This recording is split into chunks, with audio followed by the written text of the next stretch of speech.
चलो, तो last class में ग्रेविटेशन स्टार्ट किए थे, हो रहा, तो कुछ बेसिक चीज़ें आपको बता दी है ना, कि फर्स्ट पार्ट जो होगा वो बिल्कुल इलेक्ट्रोस्टैट की तरह होगा, जहाँ पे आपको 3 पार्टिकल के बीच लगने वाला फोर्स निकालना पड़ सकता है। तो जैसे इलेक्ट्रोस्टैट में ट्रायंगल वाला क्वेश्चन होता था, एक चार्ज यहाँ, एक चार्ज यहाँ, एक चार्ज यहाँ, तो बताओ इस चार्ज पे बाकी 2 का फोर्स क्या, बिल्कुल वैसे ही यहाँ भी बनेगा, है ना। फिर gravitational field is just like electrostatic field calculation wise, है ना। फिर ग्रेविटेशनल पोटेंशियल, है ना, ग्रेविटेशनल पोटेंशियल एनर्जी, इन सब चीज़ों पे बात कर लिए थे। और सारा कैलकुलेशन बिल्कुल वैसे ही होगा, बस जहाँ पे चार्ज हुआ करता था वहाँ मास से रिप्लेस कर दो, जहाँ के हुआ करता था वहाँ -g से रिप्लेस कर दो, और जहाँ एप्सिलॉन नॉट हुआ करता था वहाँ 4πg से रिप्लेस कर दो।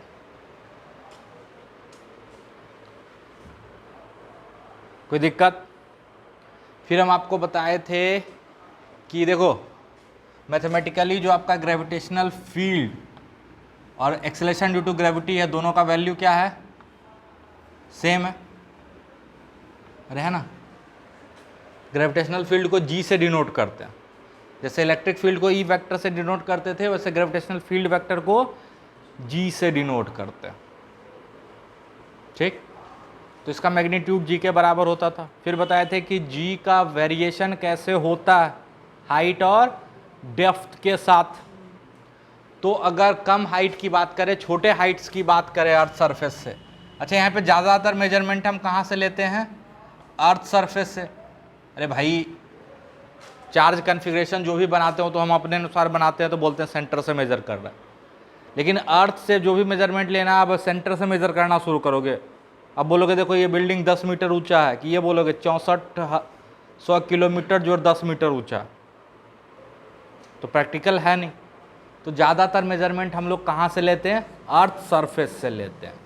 तो जो अगर कोई h हाइट पे बात कर रहे हैं g की, h where h is very very less than r, तो उस केस में जो g डैश का फॉर्मूला आया था, यानी एक्सेलरेशन ड्यू टू ग्रेविटी आया था, वो आया था 1 - 2h अपॉन RE, ठीक है,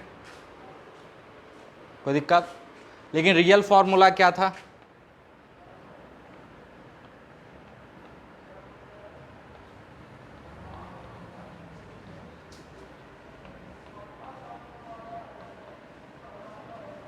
ये बाइनोमियल अप्रॉक्सीमेशन से आया था, याद आ रहा? ये तो रियल फॉर्मूला है, और ये तभी वैलिड है जब h काफ़ी छोटा हो। काफ़ी छोटा का क्या मतलब, रेडियस ऑफ अर्थ के रिस्पेक्ट में 5% 7% के आसपास हो, है ना। तो लगभग ये h 500 किलोमीटर तक रहे तो अपना काम इस फॉर्मूले से चल सकता है। 500 किलोमीटर 6400 का कितना परसेंट होगा,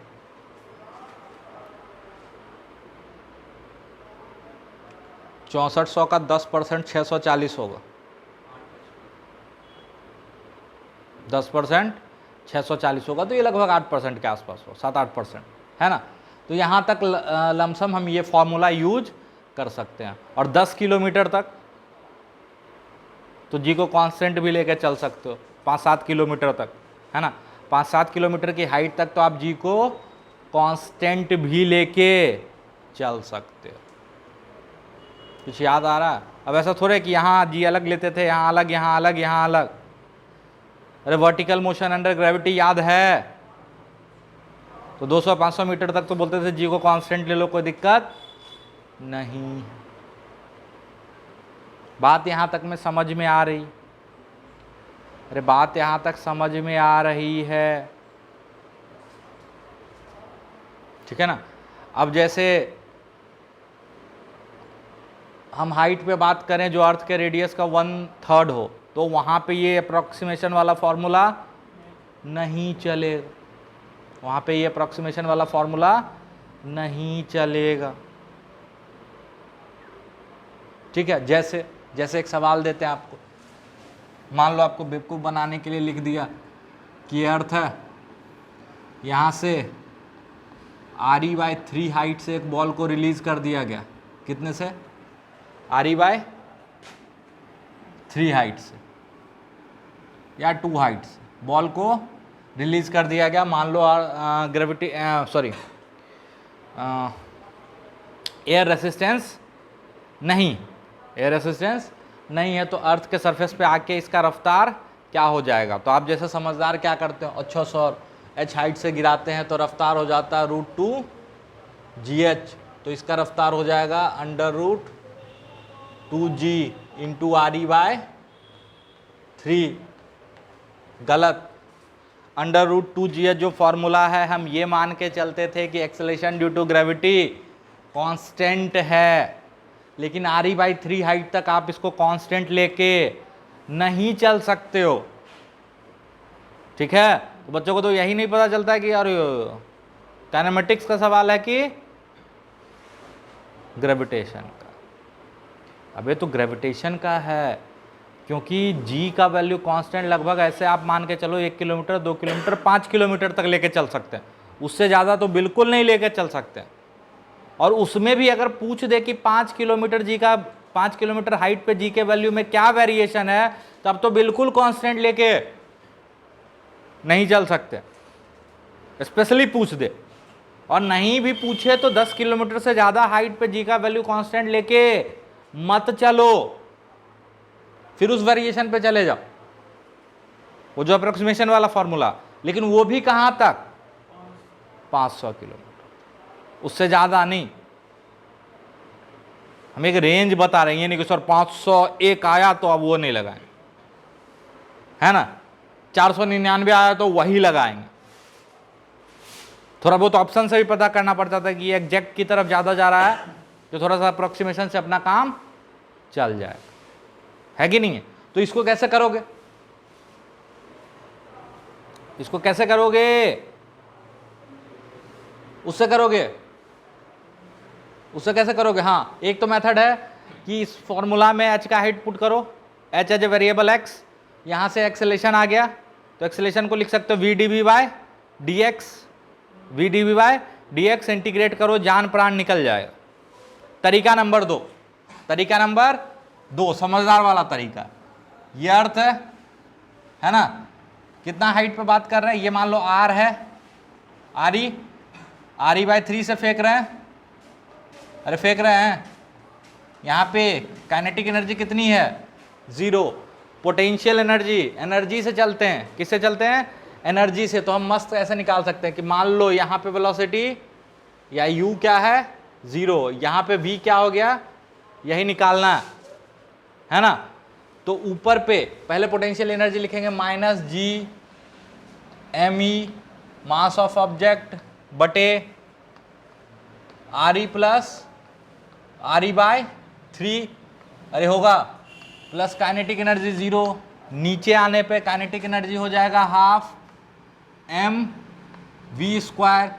प्लस पोटेंशियल एनर्जी हो जाएगा -GME m divided by RE। ठीक है, सॉल्व कर लो, v का वैल्यू आ जाएगा।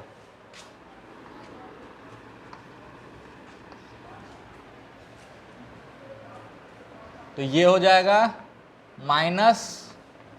-GME बाय RE, और ये हो जाएगा 4/3, 3/4, और इधर से आ जाएगा प्लस GME बाय RE। ठीक है, बराबर ½ v²। ये माइनस है ना, तो इधर प्लस हो जाएगा। ठीक है, तो ये क्या हो जाएगा? 1/4। देख लेना कैलकुलेशन मिस्टेक नहीं।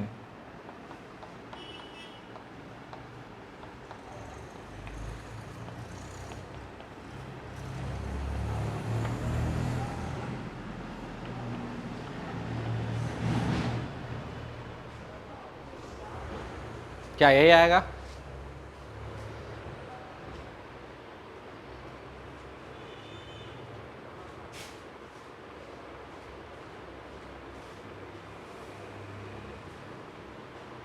नहीं समझ में आ रहा? नहीं आया समझ में? ग्रेविटेशनल फोर्स कैसा फोर्स है, कंजर्वेटिव कि नॉन कंजर्वेटिव? अगर कंजर्वेटिव फोर्स है और इस बॉल को हम छोड़ रहे हैं re/3 हाइट से, तो ये नीचे गिरेगा। इस पे लगने वाला एकमात्र फोर्स कौन सा होगा? Gravitational force. And if the only force which is doing work is conservative in nature, then we can conserve mechanical energy. Mechanical energy का दो पार्ट होता है, कौन कौन सा? पोटेंशियल और kinetic energy. Potential energy charge के केस में क्या लिखते थे? K(Q1Q2)/R। यहां मास है तो -G(m1m2)/R।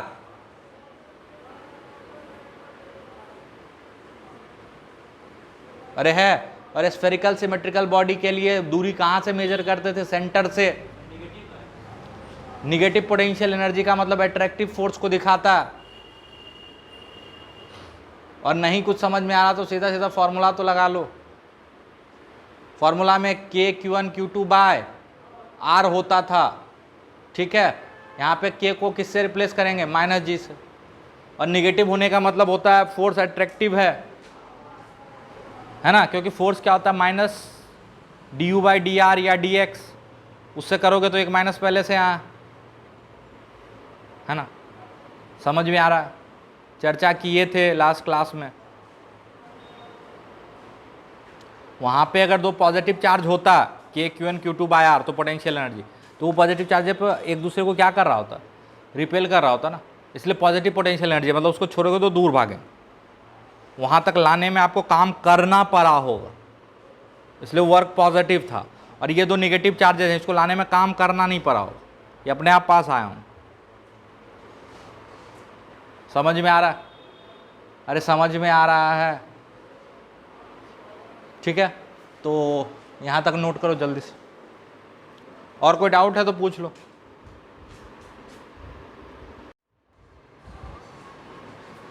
अब चलो आपसे एक सवाल पूछ लिए हम कि ये आपका अर्थ सरफेस है, यहाँ से एक बॉल को ऊपर फेंक दिए 5 किलोमीटर पर सेकेंड से, तो बताओ ये कितने हाइट तक पहुँचेगा, है ना।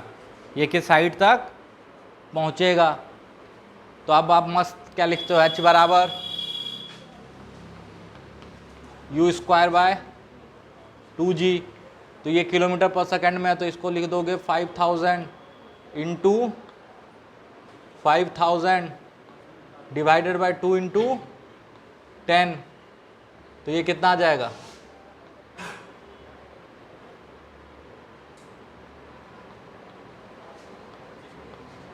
ढाई सौ 25 125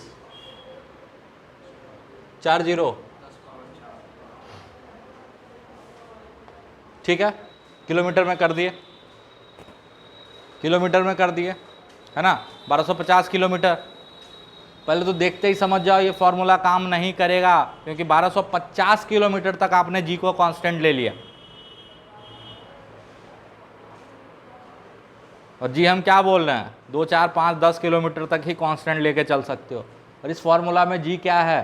कांस्टेंट। कितने दूर तक ले लिए? 1250। तो पहले गलत ही बना के देख लिया करो, है ना। आपको एक रफ आइडिया आ जाएगा कि भाई हम तो गलत जा रहे हैं, अगर थोड़ा सा भी सजग हो और आपका दिमाग काम कर रहा है ना। आपने 1250 किलोमीटर जी को क्या ले लिया? कांस्टेंट ले लिया। याद करो जब हम आपको प्रोजेक्टाइल मोशन पढ़ाए थे तो उसमें कुछ एजम्पशन लिए थे, और उस एजम्पशन में एक एजम्पशन ये भी था कि स्पीड का जो रेंज होगा वो मीटर पर सेकंड का होना चाहिए। 20 मीटर पर सेकंड, 100 मीटर पर सेकंड, 250 500 मीटर पर सेकंड, किलोमीटर पर सेकंड के ऑर्डर का नहीं होना चाहिए। याद आ रहा है?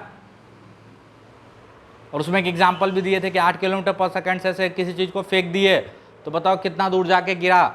तो रेंज आप लोग निकाल के मस्त बताए थे। तो आपको बोला भाई ये धरती का चक्कर काटने लगता है 8 किलोमीटर पर सेकंड से अगर फेंके तो नियर अर्थ सैटेलाइट का जो रफ्तार होता है वो 8 किलोमीटर पर सेकंड ही होता है।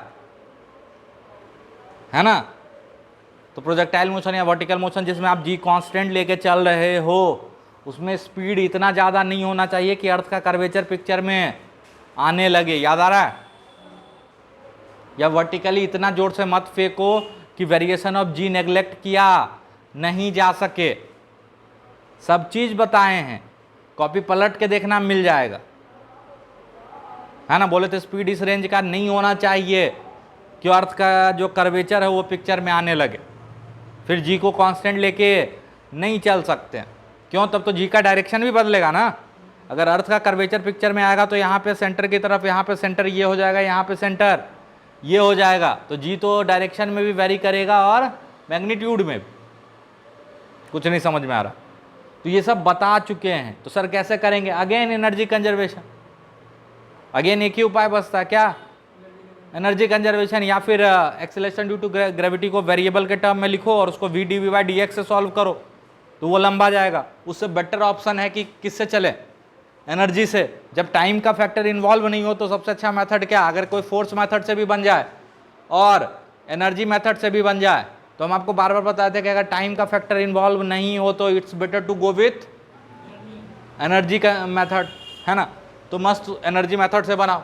ये देखो, धरती पर से फेंका गया v रफ्तार से, मान लो h हाइट चला होगा, यहाँ पे जाके रुक गया तो रफ्तार क्या हो जाएगा? 0, है ना। The only force acting here is gravitational force, तो एनर्जी विल बी कंजर्व। तो ग्रेविटेशनल पोटेंशियल एनर्जी पहले कितना था? माइनस GME_m बटे RE प्लस हाफ mv² बराबर, यहाँ v का वैल्यू क्या है? 5 किलोमीटर पर सेकेंड, ठीक है, बराबर। फाइनली काइनेटिक एनर्जी क्या होने का? 0। सिर्फ क्या बचेगा? माइनस GME_m/h, h की RE plus h, good, RE plus h, ठीक है। m m m cancel out कर दो, h के लिए सॉल्व कर लोगे, आंसर आ जाएगा। कि सॉल्व करके बताएं, उतना तो कर लोगे बे, ठीक है। अच्छा, न्यूटन साहब ने इस जी का वैल्यू नहीं बताया था, उन्होंने बोला था जी का वैल्यू बहुत छोटा होता, है ना। उस समय इतना अच्छा अपरेटस वगैरह नहीं था कि जी के वैल्यू को मेज़र किया जा सके। अगर जी के वैल्यू के बारे में इंटरेस्ट है तो एनसीईआरटी में थोड़ा सा देख लेना। इसको मेज़र किया था लॉर्ड हेनरी कैवेंडिश ने, लॉर्ड हेनरी कैवेंडिश ने। हम उस पर नहीं जा रहे हैं, अपने सिलेबस का पार्ट नहीं है ना, कि कैसे मेज़र करा था जी को। इंटरेस्ट हो तो एनसीईआरटी में देख लेना, 11th वाले एनसीईआरटी में मिल जाए, ठीक है। लॉर्ड हेनरी कैवेंडिश, और उन्होंने मेज़र करके बोला था कि ये हो गया 6.673 भी होता है, ठीक है, बट छोड़ो, 10⁻⁻11 न्यूटन पर kg², गुड, ठीक है। और इस एक्सपेरिमेंट में जिसमें उन्होंने जी को मेज़र करा, इसको वेइंग द अर्थ भी बोलते हैं। इस एक्सपेरिमेंट को क्या बोलते हैं? Weighing the earth. अब बोलोगे सर कैसे बोलते हैं, तो थोड़ा सा वो कहानी आपको सुना देते हैं। अर्थ के करीब, यानी अर्थ के सरफेस के करीब जी का वैल्यू लगभग हमको पता होता है, स्मॉल जी, है ना। तो कैलकुलेट भी कर सकते हो, किसी चीज़ को छोड़ो और देखो कितना देर में गिरा होगा, है ना। टाइम, उससे टाइम पता चल जाता है, फिर उससे आप हाफ GT² से सॉल्व कर लोगे, है ना। तो जी का वैल्यू अर्थ के करीब में हम कितना लेते हैं? लगभग 9.81 मीटर पर सेकेंड स्क्वायर, ठीक है। अब क्या करा? 8 तक ही आपको लेना, ठीक है। चलो, तो उन्होंने जी मेज़र करा, ठीक। तो जी का वैल्यू क्या हो जाएगा? GME/RE का स्क्वायर। उस समय तक अर्थ के रेडियस के बारे में अच्छी खासी जानकारी हो गई थी, ठीक है। जी का वैल्यू उन्होंने कैलकुलेट कर लिया, और ये स्मॉल जी आप जानते ही थे अर्थ के करीब, है ना, किसी भी चीज़ को गिरा के देखा जा सकता था कि कितना लगभग एक्सीलरेशन है। तो यहाँ से उन्होंने अर्थ के मास को मेज़र कर लिया कि ये हो जाएगा जी r² अपॉन जी। इसलिए ये जो जी का उन्होंने कैलकुलेशन करा था उसको वेइंग द अर्थ एक्सपेरिमेंट भी बोलते हैं, ठीक है।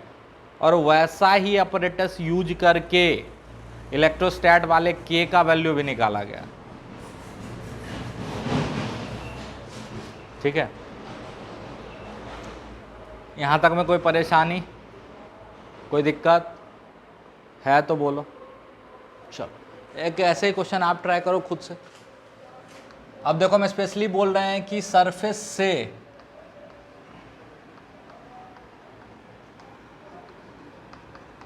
सिक्स 6.4 किलोमीटर ऊपर जाने पे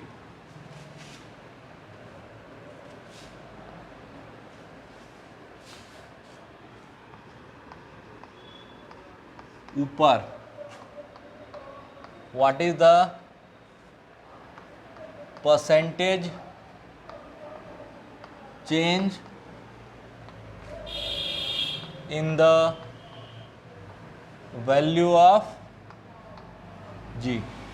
What is the percentage change in the value of g when you go 6.4 kilometre above earth surface?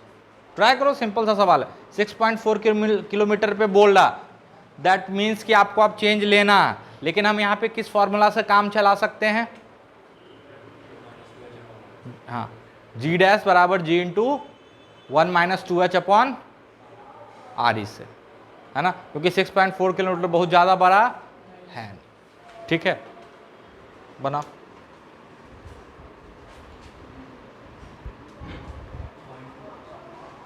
देखो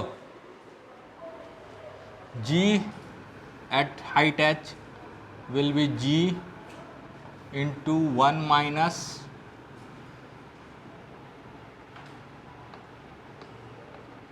h बटे आर ई, ठीक है। ऊपर जाने पे जी घटेगा, ये तो दिख रहा है। अच्छा, बेसिकली परसेंटेज चेंज पूछ रहे हैं हम, तो ये हो जाएगा, हमको निकालना है क्या, जी एच माइनस जी बटे जी इंटू 100, यही निकालना है ना, हाँ कि ना? ठीक, यहाँ पे रखोगे आप 6.4 किलोमीटर बटे 6400, तो ये कितना आ जाएगा सॉल्व करके? जी एच का वैल्यू कितना है? 998 जी बाय 1000, यहाँ पे पुट करो, करोगे तो माइनस जी, चेंज पूछ रहे हैं, change is basically final value minus initial value, change is basically final value minus initial value, percentage change, not the percentage increase और डिक्रीज, ठीक है। तो जी एच माइनस जी करोगे तो कितना आएगा? ये आ जाएगा 2g बाय 1000, तो परसेंटेज चेंज हो जाएगा जी एच माइनस जी बाय जी इंटू 100, तो इसमें भी करो 100 बाय जी, तो 0.2% और माइनस साइन के साथ आएगा, आएगा माइनस मतलब घटेगा, माइनस मतलब घटेगा, ठीक है। इसको करने का कैलकुलस का भी एक मेथड है, उससे भी सोच सकते हो। जी क्या होता है? GME बटे आर ई का स्क्वायर, ठीक है। तो इसको डिफ्रेंशिएट कर दो,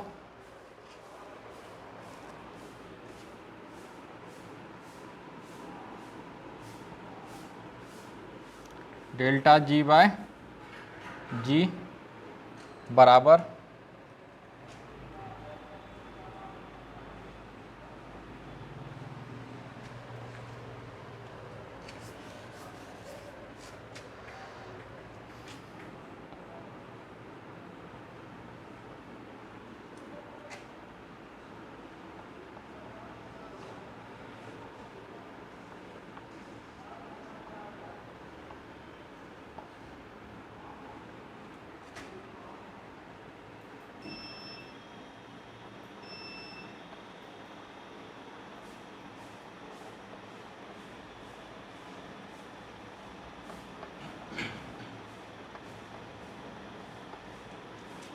ठीक है।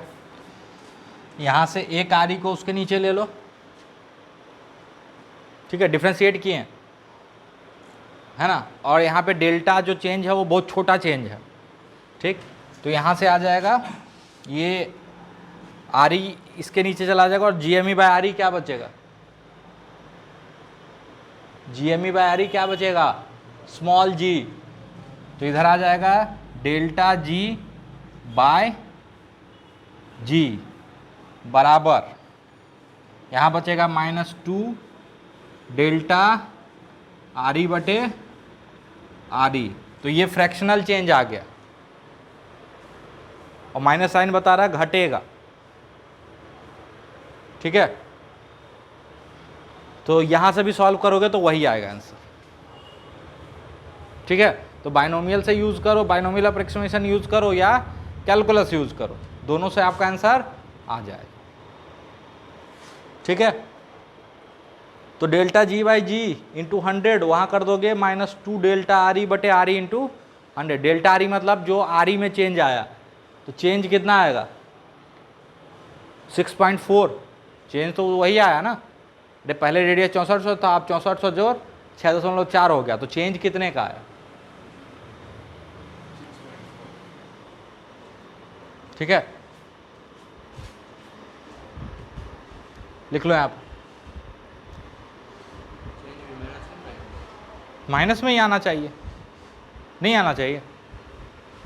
अबे जब आप ऊपर जाओगे तो एक्सेलरेशन ड्यू टू ग्रेविटी घट रहा, तो फ्रैक्शनल चेंज निगेटिव होना चाहिए। फ्रैक्शनल चेंज मतलब होगा चेंज पर यूनिट, और परसेंटेज करना है तो उसको 100 से गुना कर दो।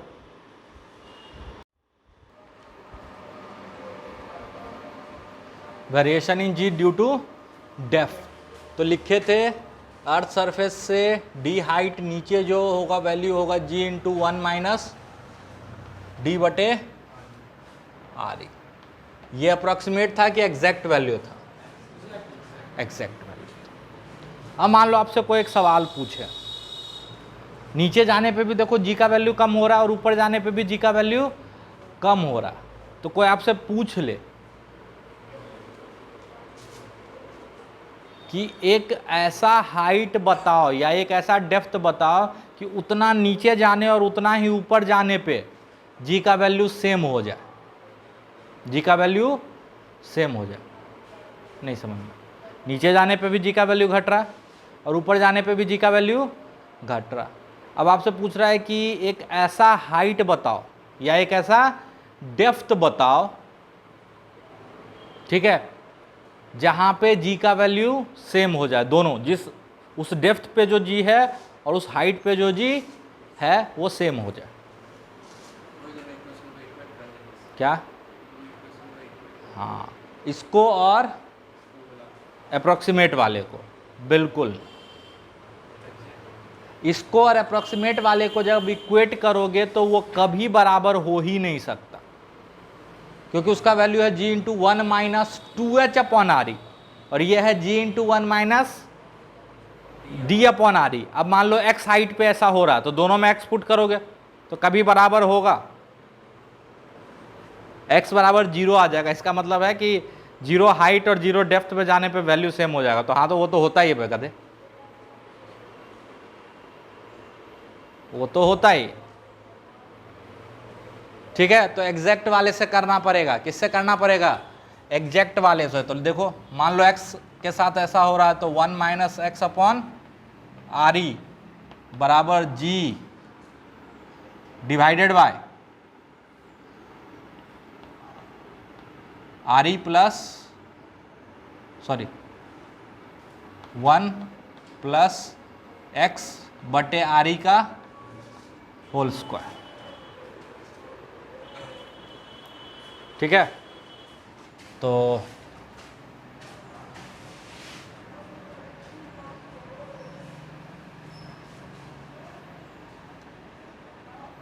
इसको कैंसिल आउट कर दो, तो बचेगा 1 minus X upon R E बराबर 1 अपॉन 1 plus X upon R E का whole square. X upon R E को टी मान लो, है ना। उसके बाद सॉल्व कर लेना, 1 माइनस टी बराबर 1 बाय 1 प्लस टी का होल स्क्वायर। वहाँ से टी के लिए सॉल्व कर लेना, जो रियल वैल्यू आएगा उसको मानना, जो इमेजिनरी आएगा उसको उड़ा देना।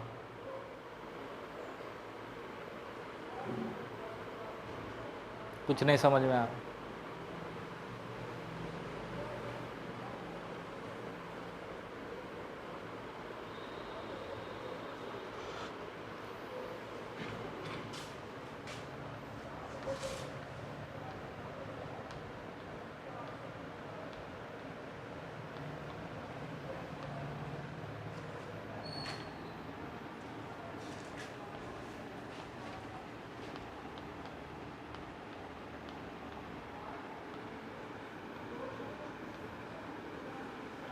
अच्छा, न्यूटन्स लॉ में ही हम आपको क्लियरली बोल दिए थे, हमारे डे टू डे पर्पस के लिए, है ना, बिल्डिंग बनाना हो, कार बनाना हो, इन सब में अर्थ के रोटेशन का बहुत ज़्यादा इफेक्ट नहीं होता, इसीलिए हम अर्थ को इनर्शियल फ्रेम लेके चलते हैं। But as per the definition of inertial frame, earth भी परफेक्ट इनर्शियल फ्रेम नहीं है, क्योंकि अर्थ अपने एक्सिस पे रोटेट कर रहा है ना। और आपको बता चुके हैं कि रोटेटिंग फ्रेम, सर्कुलर मोशन में रोटेटिंग फ्रेम जो भी होगा वो इनर्शियल फ्रेम नहीं होगा। एक सूडो फोर्स लगाते थे जिसको सेंट्रीफ्यूगल फोर्स बोलते थे, है ना। तो अगर अर्थ के रोटेशन को पिक्चर में लेना हो, मतलब कंसीडर करना हो, तो earth can not be treated as inertial frame. और तब अगर हम अर्थ के फ्रेम में, अर्थ के सरफेस पे बैठ के काम कर रहे हैं, तो वो कैसा फ्रेम हो जाएगा, नॉन इनर्शियल फ्रेम। तब हमको एक सूडो फोर्स भी लगाना पड़ेगा।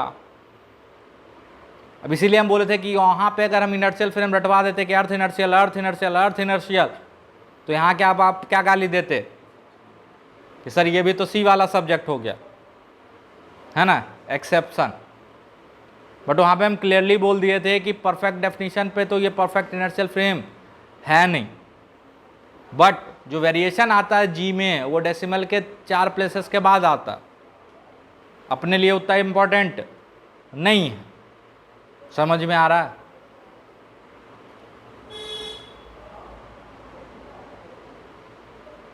ठीक। तो अर्थ कितने देर में एक चक्कर लगाता है?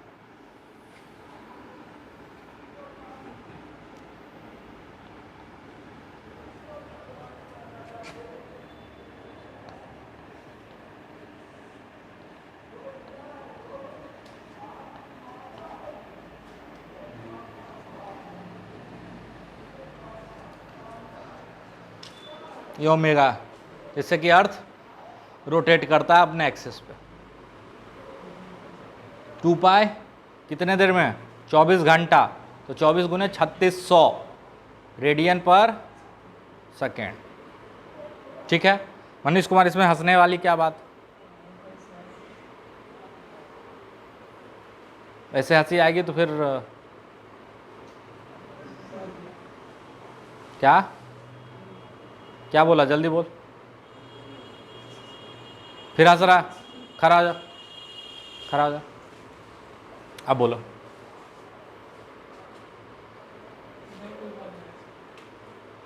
हम पे कोई कमेंट था? तब नहीं पूछेंगे। और कोई बात था तो हंस क्यों रहे हो? यहाँ पे तो कोई कॉमेडी चल नहीं रहा। क्या?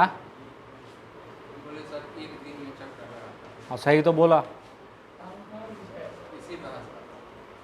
तो गधा है क्या? अर्थ 24 घंटे में ही चक्कर लगाता जिसको एक दिन बोलते हैं। बैठ जा। चलो, ये इक्वेटर है, ठीक है, और यहां से ये एंगल मान लो अल्फा है। अल्फा को क्या बोलते हैं?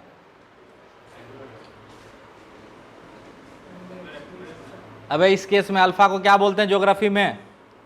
Angular acceleration. अबे अल्फा को एल्टीट्यूड एंगल बोलते हैं, लैटिट्यूड एंगल बोलते हैं, और इधर से जो होता है को लैटिट्यूड एंगल होता है, ठीक है। अक्षांश और देशांतर ये सब पढ़े हो, सुने हो, वही है, ठीक है।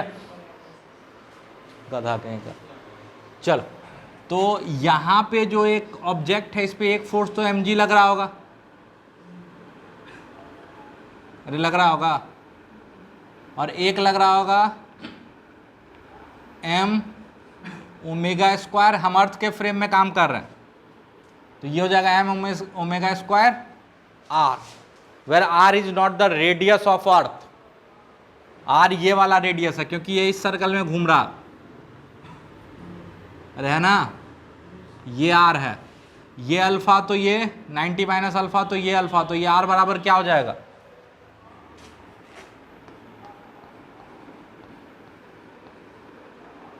r cos alpha.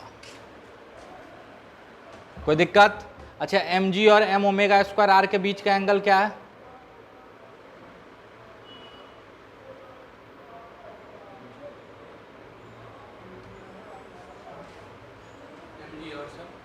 m omega square r के बीच का एंगल क्या है? पाई माइनस अल्फा, ठीक है, पाई माइनस अल्फा। अच्छा, यहाँ पे जो ऑब्जेक्ट है उस पे नॉर्मल किधर लग रहा होगा?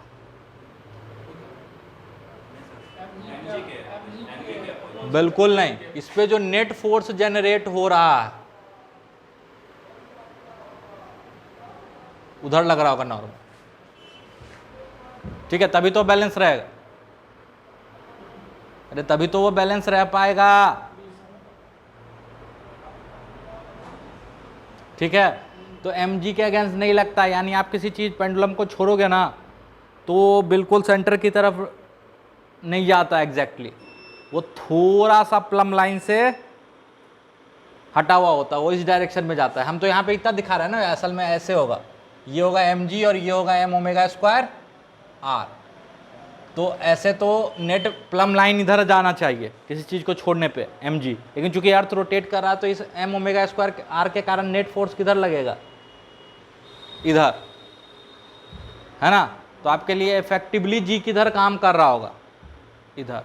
इसको g इफेक्टिव बोलते हैं।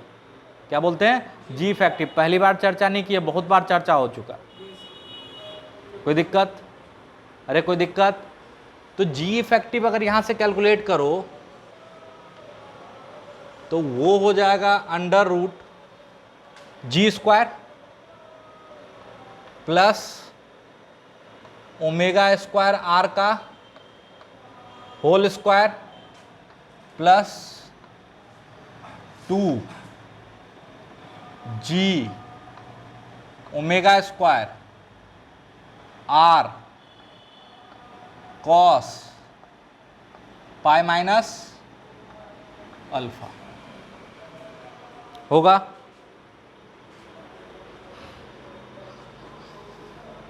अरे यही होगा ना जी इफेक्टिव।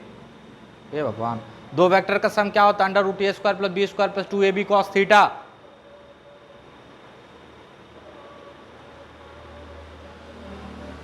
पता नहीं यार, आप लोग, होता तो बहुत कुछ है। ओमेगा बहुत बड़ा कि बहुत छोटा? बहुत छोटा। जी स्क्वायर, इसको इग्नोर मार दें, अरे मार दें, ठीक, -2g ओमेगा स्क्वायर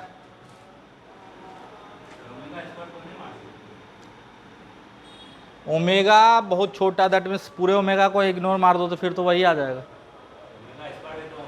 वेरिएशन बहुत छोटा, ठीक है, तो ओमेगा स्क्वायर तो छोटा है, लेकिन ओमेगा पावर 4 तो और छोटा, हम इसके रिस्पेक्ट में इसको इग्नोर मारे। इग्नोर भी किसी के रिस्पेक्ट में ही मारते हो। अगर इन दोनों टर्म को कंपेयर करोगे तो इसके रिस्पेक्ट में इसको इग्नोर किया जा सकता है, हम ये बोल रहे हैं, क्योंकि omega square itself is a very small term and omega 4 will be further very small term. फिर तो कोई चेंज ही नहीं है, चलो सबको इग्नोर मार दो, फिर तो रोटेशन ऑफ अर्थ का कोई मतलब ही नहीं। और रोटेशन ऑफ अर्थ के कारण जो चेंज आता है वो देखना काफी कम आता, बहुत कम आता, ठीक है। सवाल तो सही था तेरा। आर कॉस स्क्वायर, इसको लिख सकते हैं omega square R cos square alpha. क्या किए, किसी को समझ में आया?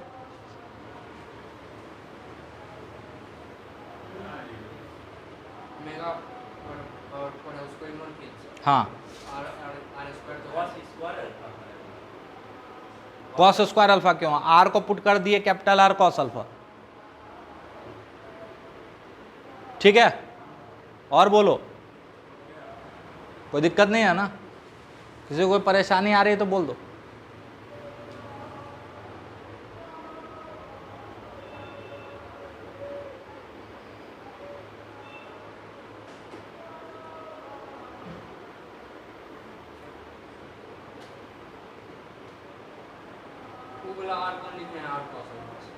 हाँ हाँ हाँ हाँ, स्मॉल आर जो है उसको लिखे आर कॉस अल्फा, और कॉस पाई माइनस अल्फा हो गया माइनस कॉस अल्फा, तो 2 कॉस अल्फा हो गया, एक माइनस साइन इधर आ गया। आर क्यों स्क्वायर में होगा? हाँ, और एक किस आर के लिए लिखे? आर तो एक ही है मेरे भाई, आर तो एक ही है।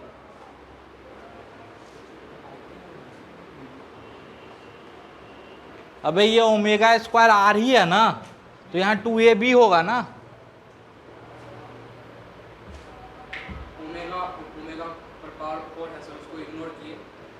Omega square R square, omega 4 R square को इग्नोर मारे, पूरा टर्म। हाँ, तो मल्टीप्लीकेशन में कैसे इग्नोर मारोगे बे? एक को छोड़ दोगे, एक को गायब कर दोगे।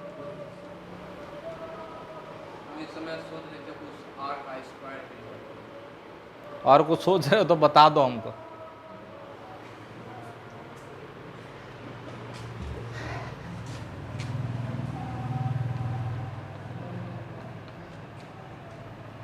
अरे ठीक है, कुछ दिक्कत नहीं है।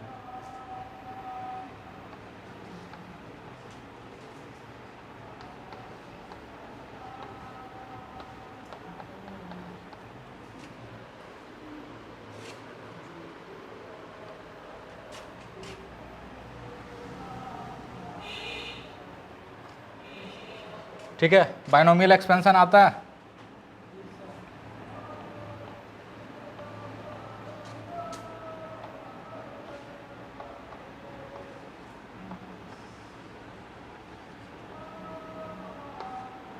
बाइनोमियल एक्सपेंशन किए 1 माइनस nx, ये पॉजिटिव हो जाएगा, ठीक है।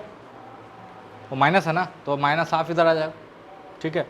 तो यहाँ से जी इफेक्टिव का वैल्यू क्या आ जाएगा? G plus omega square R cos square alpha. ये लिखो, फिर आगे समझाते हैं।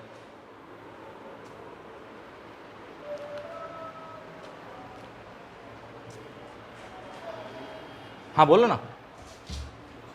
अबे binomial 1 minus this term is very small, power -1/2।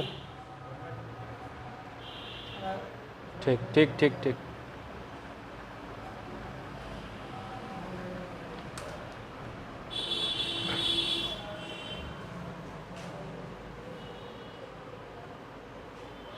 अब सही है?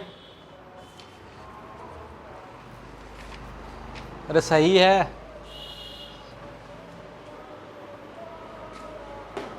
अच्छा, इस हिसाब से अगर देखो, पहले ये लिख लो पूरा अच्छे से, बहुत ज़्यादा हो गया।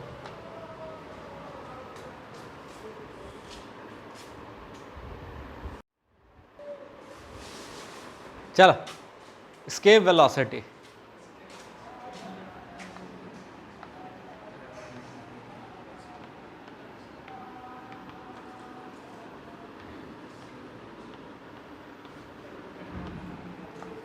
अच्छा escape velocity से पहले उस पर मैं कुछ और टर्म था उस पर बात कर ले। g बराबर कितना आया था? g इफेक्टिव,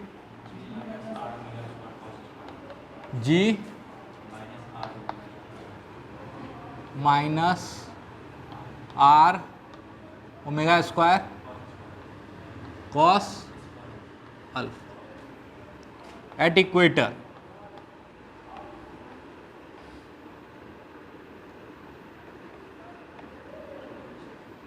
अल्फा बराबर 0, तो वहाँ पे जी इफेक्टिव सबसे कम होता, वहाँ पे जी इफेक्टिव सबसे कम हो जाएगा, और वो हो जाएगा G minus omega square R, omega square. कोई दिक्कत? अब आपसे पूछ ले, ध्यान से सुनिएगा, अब आपसे कोई पूछ ले कि अर्थ किस रफ्तार से घूमे, ध्यान से सुनना, अभी कुछ रफ्तार से घूम रहा, वो ओमेगा क्या है, तो ओमेगा बटे 24 गुने 3600, अभी तुरंत निकाले। लेकिन पूछा नहीं, अर्थ किस रफ्तार से घूमे कि इक्वेटर पे जी इफेक्टिव 0 हो जाए। बिल्कुल, इक्वेटर पे अगर बात कर रहे हैं, अगर जी इफेक्टिव को 0 हो जाना है तो ओमेगा स्क्वायर आर को किसके बराबर होना पड़ेगा, जी के, तो ओमेगा बराबर कितना हो जाएगा, root under G by R, और इसको मान लेते हैं हम, नाम दे देते हैं ओमेगा नॉट। ये वो ओमेगा है, ये वो ओमेगा है जिस पे अगर अर्थ रोटेट करना शुरू कर दे तो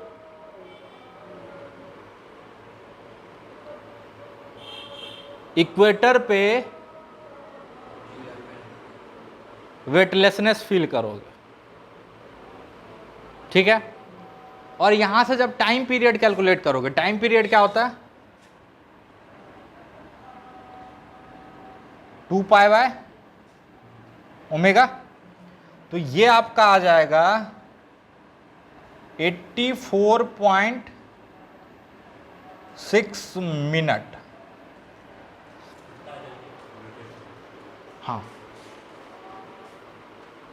84.6 मिनट। अगर इस रफ्तार से ये अर्थ रोटेट करने लगे तो इक्वेटर पे जी इफेक्टिव 0 हो जाएगा।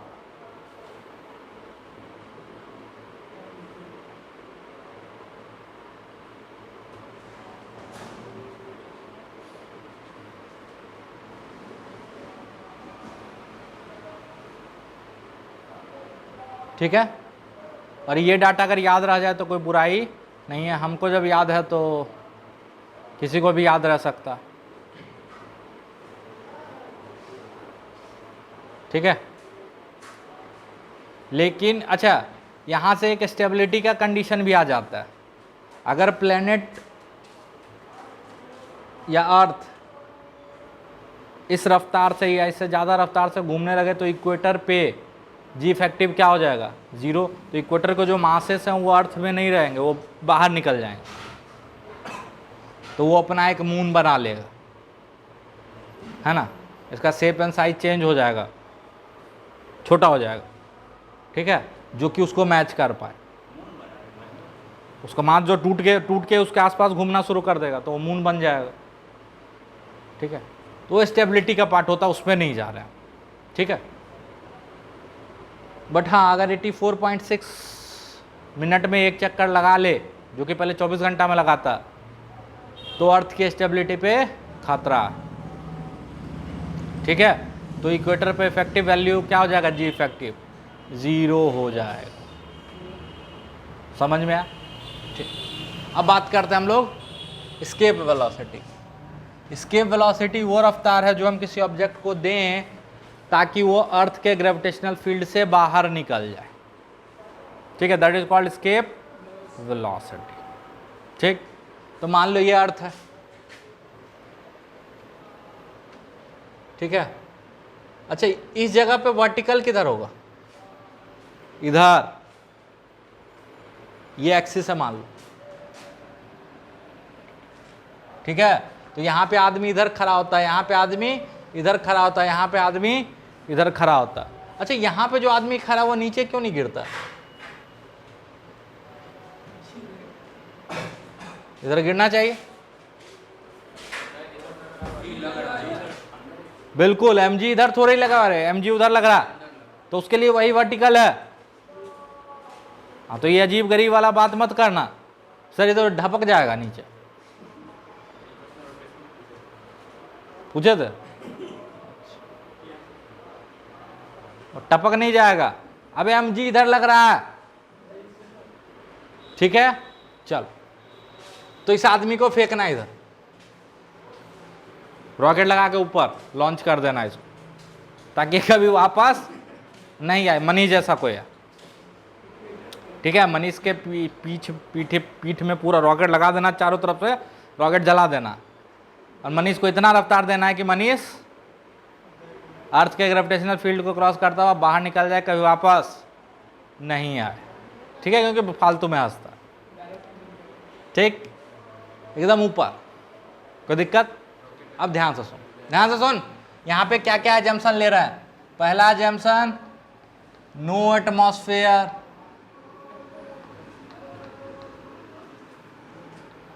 एटमॉस्फेयर होगा तो फिर अलग बात हो जाएगा, उसमें भी कुछ एनर्जी लॉस होगा, इसलिए मान के चल रहे हैं कि कोई एटमॉस्फेयर नहीं है। दूसरा, अर्थ के रोटेशन को इग्नोर मार रहा है ना, इग्नोरिंग अर्थ रोटेशन। इसके रोटेशन का क्या फर्क पड़ेगा वो भी बता देंगे, परेशान मत हो। तीसरा, और मान के चल रहे हैं कि अर्थ के आसपास और कोई सेलेस्टियल बॉडी नहीं है, और कोई हेवनली बॉडी नहीं है, जैसे मून का इफेक्ट हो, मार्स का इफेक्ट हो, सबको इग्नोर मान के चल रहे हैं, मतलब ऐसे मान के चल रहे हैं कि अर्थ अकेला है, ठीक है।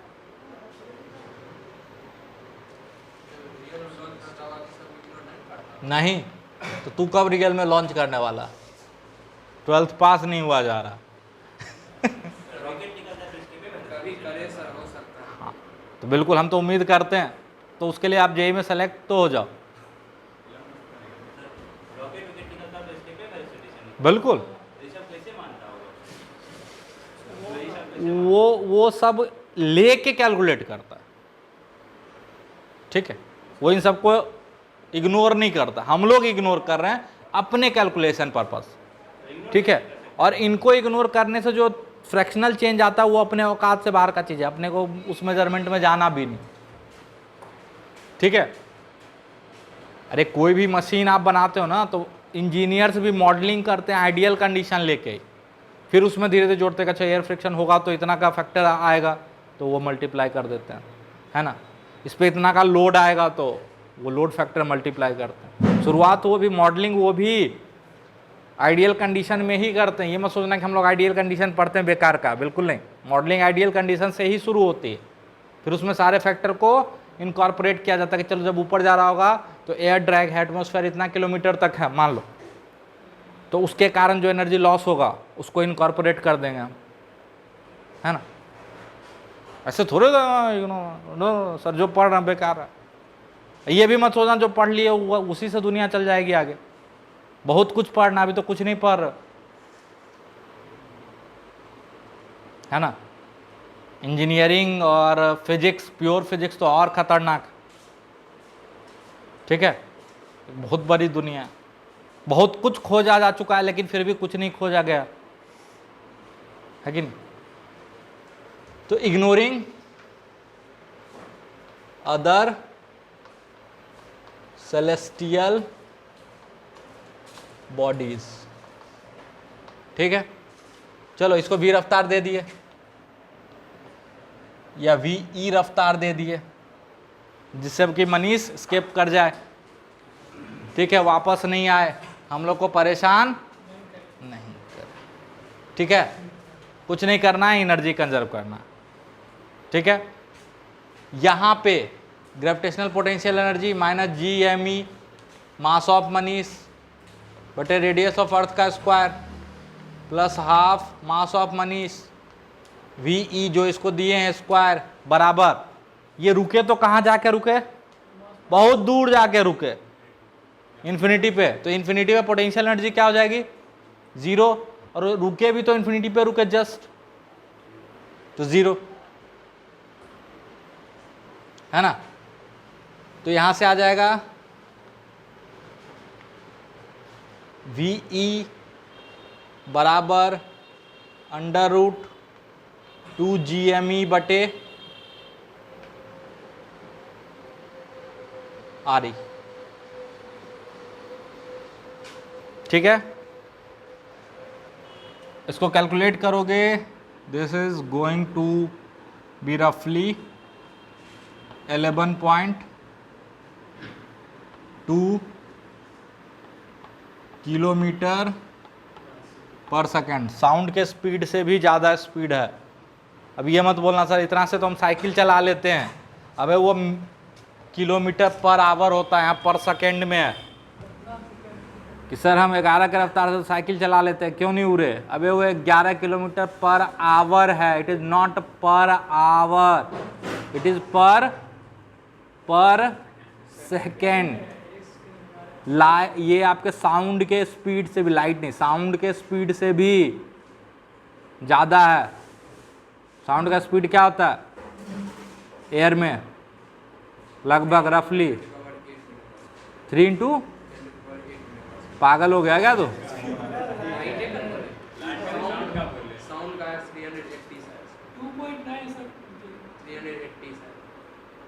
330 के आसपास रफली, 330 है ना, अलग अलग फैक्टर पे डिपेंड करता है।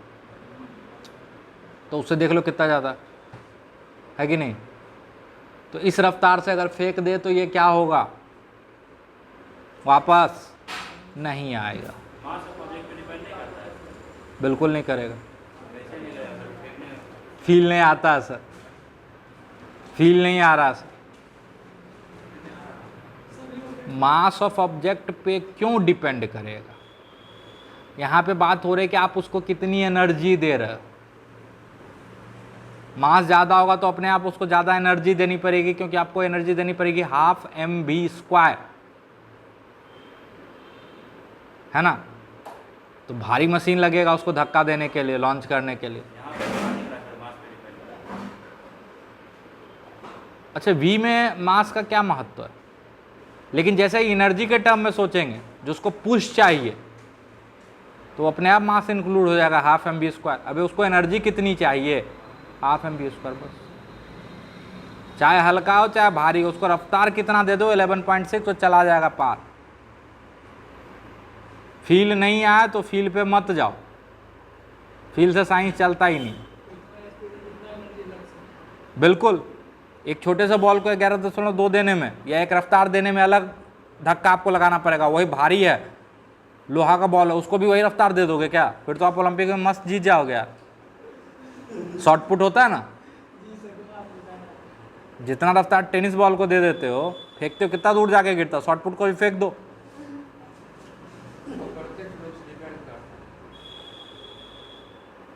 समझ में आ रहा है। तो हम उस रफ्तार में इंटरेस्टेड हैं जिस पे ये धरती को छोड़ दे। अब वो रफ्तार आप मनीष को उंगली से धक्का देके तो दे ही नहीं सकते, ऑब्वियसली इसमें 150 रॉकेट बांधना पड़ेगा, तगड़ा वाला, है कि नहीं। 150 रॉकेट बांध के फूंकना पड़ेगा उसको। दिवाली वाले रॉकेट से तो जाएगा नहीं। बात समझ में आ रही, अरे बात समझ में आ रही है, तो ये समझाना चाह रहा है। तो इसी को बोलते हैं एस्केप वेलोसिटी। अच्छा, इसमें बोलो कि अगर एयर रेसिस्टेंस को इग्नोर नहीं करेंगे तो थोड़ा और रफ्तार देना पड़ेगा। जो एयर रेसिस्टेंस के कारण होने वाले एनर्जी लॉस को ओवरकम कर सके। अगला है अर्थ के रोटेशन। अर्थ के रोटेशन का आप फायदा उठा सकते हो, थोड़ा और स्पीड बढ़ जाएगा। अर्थ रोटेट कर रहा तो उतना स्पीड तो पहले से उसके पास है, तो वो स्पीड और एडअप हो जाता है। ठीक है, अरे समझ में आया, बट बहुत ज़्यादा वो फर्क नहीं पड़ता, वो अलग बात। कितना स्पीड है सर, रेजिस्टेंस भी बहुत ज़्यादा लगता है। हाँ सर कितना स्पीड है, रेजिस्टेंस भी बहुत ज़्यादा लगता है। बिल्कुल है, रेसिस्टेंस जितना स्पीड ज़्यादा होगा उतना रेसिस्टेंस ज़्यादा होगा। ठीक है, इसलिए उसका शेप पॉइंटेड होता है आगे की तरफ। रॉकेट थोड़े बस की तरह बना के भेजता, देखता है पतला सा छोटा सा लंबा सा होता है ना। इग्नोरिंग अदर सेलेस्टियल बॉडीज, दूसरे सेलेस्टियल बॉडीज का इफेक्ट पॉजिटिव और निगेटिव दोनों हो सकता है। अगर उसके फील्ड में चला जाएगा तो खींच लेगा, है ना, है ना। इसके फील्ड में होगा तो उसका पुल कम होगा, इसके तरफ नेट पुल होगा, तो वो अलग चीज़ है, वो अलग चीज़ है। ठीक, उसके बाद बात आता है कि सर अगर हम सवाल पूछें कि चलो इसको किसी और एंगल पे फेंकें, थीटा एंगल पे, किसी और थीटा एंगल पे फेंके तो क्या होगा? इसी रफ्तार से फेंकेंगे, ठीक है, इसी रफ्तार से थीटा एंगल पे फेंकेंगे तो क्या ये एस्केप करेगा? तो क्या ये एस्केप करेगा कि चक्कर काटने लगेगा? ये अभी भी एस्केप करेगा, ये अभी भी एस्केप करेगा, लेकिन किसी कर्व्ड पाथ में एस्केप करेगा, किसी कर्व्ड पाथ। यहाँ करोगे तो ये सीधा सीधा चला जाएगा, ठीक है, लेकिन ऐसे इसी रफ्तार से फेंकोगे तो किसी कर्व पाथ में एस्केप करेगा। उस कर्व पाथ की प्रॉपर्टी और उसका नॉलेज कल हम लोग लेंगे। सुला के फेंकोगे तो किसी में टकरा जाएगा बे, एक मतलब एक एंगल पे भेज रहा है, हाँ पार हो जाएगा, पार। ठीक, अब सुनो तो सही कहानी पहले, इस इक्वेशन को ध्यान से देखो जिससे हम इसके वेलोसिटी कैलकुलेट किए हैं। क्या इस इक्वेशन में क्या ये वेक्टर इक्वेशन है कि स्केलर इक्वेशन है? ये स्केलर इक्वेशन है। अब एनर्जी के टर्म में बात कर रहे हैं, स्केलर इक्वेशन है, तो स्केलर इक्वेशन में डायरेक्शन का कोई महत्व होता ही नहीं। समझ में आया? अब ये बोलोगे आप गधे की तरह कि सर इधर ना छोड़ के अंदर छोड़ देंगे तो पार होगा, तो उस तरह का बात नहीं करने का, है ना, है ना, वो मतलब पगलेट वाला बात नहीं करने का। अब लोग सर मैं ऐसे छोड़ेंगे सामने में, वो दीवार से रोक देंगे। हम बोल रहे हैं कि एंगल से कोई फर्क नहीं पड़ेगा, ऐसे किसी एंगल पे फेंकोगे तो ऐसे आएगा। समझ में आ रहा? एग्जैक्ट V0 से फेंकोगे तो असल में ये पैराबोलिक पाथ पे स्केप करेगा। ये जो स्केप वेलोसिटी है ना, अगर स्केप वेलोसिटी से परपेंडिकुलर फेंकोगे तो स्ट्रेट लाइन, एंगल पे फेंकोगे तो पैराबोलिक पाथ, और एंगल पे अगर V0 से ज्यादा रफ्तार से फेंकोगे तो हाइपरबोलिक पाथ पे स्केप करेगा। ठीक है, उसकी चर्चा कल करेंगे, उसकी चर्चा कल करेंगे, उसके लिए परेशान अभी नहीं होना। लेकिन स्केप करेगा, इसीलिए तो इसको स्केप वेलोसिटी बोलते हैं। ये नहीं बोलते हैं कि इस वेलोसिटी से इस एंगल पे फेंकोगे तो स्केप करेगा, सीधे बोलते हैं इस रफ्तार से फेंक दो, धरती के ग्रेविटेशनल फील्ड से बाहर निकल जाएगा और फिर धरती पे पुनः दर्शन नहीं देगा। ठीक है, तो कोई ऐसा मशीन बनाओ और अपने दुश्मन को क्यों मारते हो जान से? स्केप करा दो, हो सकता है किसी दूसरी दुनिया में वो भी खुश रहे, आप भी खुश रहो, है कि नहीं? ठीक है, बात समझ में आ रही है? सवाल करोगे तभी समझ में आएगा, खाली सुनाने से काम नहीं चलेगा। इसका भी सीट हम भेज देंगे, ठीक है, बट इसका HC वर्मा आप सबसे पहले करना। सीट तो आप इलेक्ट्रोस्टैट का भी नहीं किए होगे, नहीं किए हो तो पापी हो, कर लेना। बिना सीट किए कुछ नहीं, सब समझ में आया ना? क्योंकि इलेक्ट्रोस्टैट से ही बहुत आसान। ठीक है, तो बाकी देख लेना, आपकी मर्जी है। मेरे हाथ में पढ़ना तो आपके हाथ में, किसी भी चीज़ को लॉन्च करना। अच्छा, किसी को लगता है कि आदमी रॉकेट में बैठ के जाता है तो आप गधे हो, रॉकेट में सिर्फ फ्यूल होता है। गौर से सर्च मारना, रॉकेट में आदमी नहीं बैठता है। रॉकेट में बैठोगे तो मर जाओगे, ठीक है। आदमी रॉकेट में नहीं बैठता, इसके साथ में स्पेसशिप जुड़ा होता है। अब या तो तू बोल ले या तो हम बोल लेते हैं, इसके साथ में स्पेसशिप जुड़ा होता है, ठीक है। और जैसे जैसे इसमें बहुत सारा रॉकेट होता है, जैसे जैसे फ्यूल खत्म होता है उसको हटाते जाते हैं, पेलोड कम करते जाते हैं, ठीक है। और एक बड़ा सा रॉकेट होता है, उसमें हवाई जहाज की तरह होता है स्पेसशिप लगभग देखने में, ठीक है। तो कोई गधेरे अगर समझ रहे हो कि रॉकेट में बैठ के अपन ऊपर जाते हैं, तो अपन ऊपर ही जाते हैं फिर, ठीक है। रॉकेट में बैठ के अपन ऊपर ही जाते हैं, याद रखिए।